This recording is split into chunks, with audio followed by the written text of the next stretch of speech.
కేకే service నుంచి గంటా పదంగా చెప్పేది ఏంటంటే సార్, లాస్ట్ టైం 151 స్థానాలు వైఎస్ఆర్సీపీ గెలుచుకుంటుందని క్లారిటీగా కాన్ఫిడెంట్గా చెప్పినప్పుడు చాలా మంది ట్రోల్ చేశారు ఇది ఎట్లా వర్కౌట్ అవుతుందని. కానీ రిజల్ట్స్ వచ్చిన తర్వాత మనల్ని కమెంట్ చేసిన కూడా నివ్వెరిపోయారు. ఈసారి అదే గంటా పదంగా టీడీపీ పోటీ చేసినటువంటి 144 స్థానాల్లో ఖచ్చితంగా 133 స్థానాలు గెలుచుకునేందుకు ఆస్కారం ఉంది.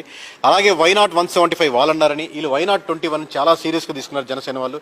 సో ఆ రిజల్ట్స్ మీకు కనపడుతున్నాయి. పోటీ చేసినటువంటి 21 స్థానాల్లో ఖచ్చితంగా 21 స్థానాలకు 21 స్థానాలు జనసేన గెలుచుకునేందుకు 100% ఆస్కారం ఉంది. అలాగే బీజేపీ పోటీ చేసినటువంటి 10 స్థానాల్లో ఖచ్చితంగా 7 స్థానాలు బీజేపీ గెలుచుకోవడానికి ఆస్కారం ఉంది.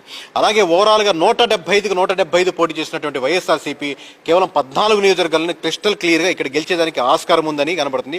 దాంట్లో 6 స్థానాలు మటుకు మాకు క్లియర్ కనబడుతుంది. ఇంకో 8 స్థానాలు టఫ్ ఫైట్లు కొంచెం టువార్డ్స్ వైఎస్ఆర్సీపీ వెళ్తుంది. కాబట్టి కన్సాలిడేట్గా 14 నియోజకవర్గాలు మాత్రమే, అంటే 20 దాటేదానికి ఆస్కారం లేకుండా కనబడుతుంది. రేపు పొద్దున మేము 1-2 రాంగ్ అవ్వచ్చు, ఇంకోటి యాడ్ అవ్వచ్చు, ఇంకోటి లూజ్ అవ్వచ్చు, అది కాదు విషయం.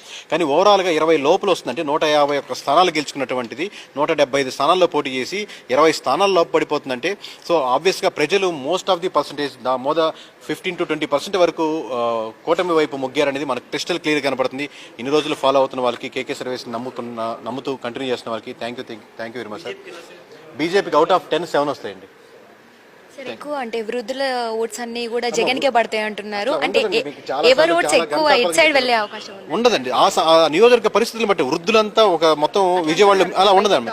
విజయవాడలో మీటింగ్ పెట్టారు మొన్న ఒక లాస్ట్ వీక్ వృద్ధులంతా కలిపి. ఇప్పుడు మన వృద్ధులంతా ఒక పార్టీకి వేద్దాం అలా ఉండదు. మీటింగ్ పెడితే ఎవరు రారనుకోండి వృద్ధులు.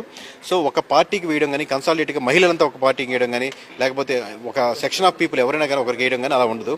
ఓవరాల్గా అక్కడ నియోజకవర్గం ఉన్న సమస్యల మీద వాళ్ళు ఫీల్ అవుతున్న దాని మీద మొత్తం ఎలా ఉంటుందని చెప్పి దాని మీద ఓట్ బ్యాంకింగ్ ఉంటుంది. కానీ వృద్ధులు ఎక్కువ వేశారు, సాయంత్రం దాకా ఓట్ బ్యాంకింగ్ మాడేయబడింది. లాస్ట్ టైం చెప్పారు ఇదే మాటలు పోయినసారి చెప్పారు, ఈసారి చెప్తున్నాను. అట్లా ఉండదని నేను మొత్తుకుంటున్నాను. ఓట్ బ్యాంకింగ్ అలా ఉండదు, మీ నాయకులు అలా ప్రభావం చెందొద్దని.